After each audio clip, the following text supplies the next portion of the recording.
And I know that Rudolph, I've already seen some of it online. He's going to catch the brunt of the criticism for this loss. But to me, and I'm not a Mason Rudolph fan, you can check my resume on that one. I've done nothing but talk about how I don't think he's a guy for anything.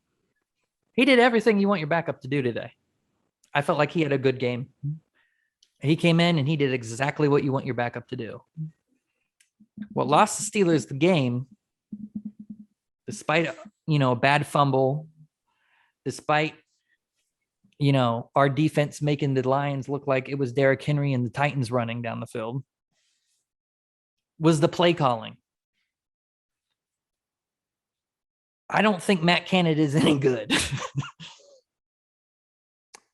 That's another thing that was hyped up to us in the offseason about how Matt Canada is this originator and all these NFL teams have adapted and are using this offensive style that he was the originator of. Maybe, but they're doing it better than him. Well, there were a lot of mistakes. It was everywhere. In overtime, you had 2 crucial fumbles. Yeah, the fumbles, they cost us, but you shouldn't never get there. And there's 2 plays in this game that I think changed the game. I think it was the second drive of the game because we scored on the first drive. We're down, I think, on like the 3 or the 5. It's 4th down, and Tomlin decided to take the points and kick it. I thought that was a terrible decision because at the time, early in the game, we were running through him on every play. I felt like Najee could have ran that in easily, and you got to be more aggressive there against the Lions. That could have put you up by 7. The next play of the game, same thing. We're in the red zone. It's later in the game. I can't remember if it was late, probably third quarter. And for some reason, once we hit the red zone, they called 3 passing plays. You're in the 5-yard line. All you talk about is how you're a run team. You got to get back to the run. Najee's been running through. It's not like he's been stumped. He's been having a solid game. And you call 3 passing plays in the red zone. Yeah.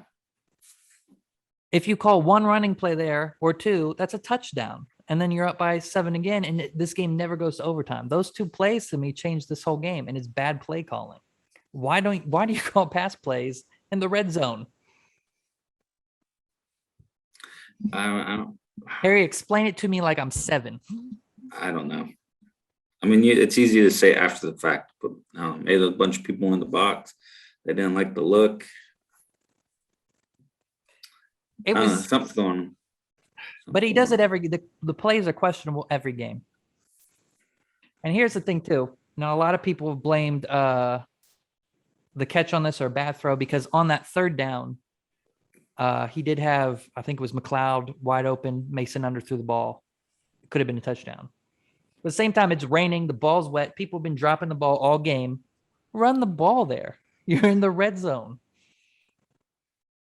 Yeah.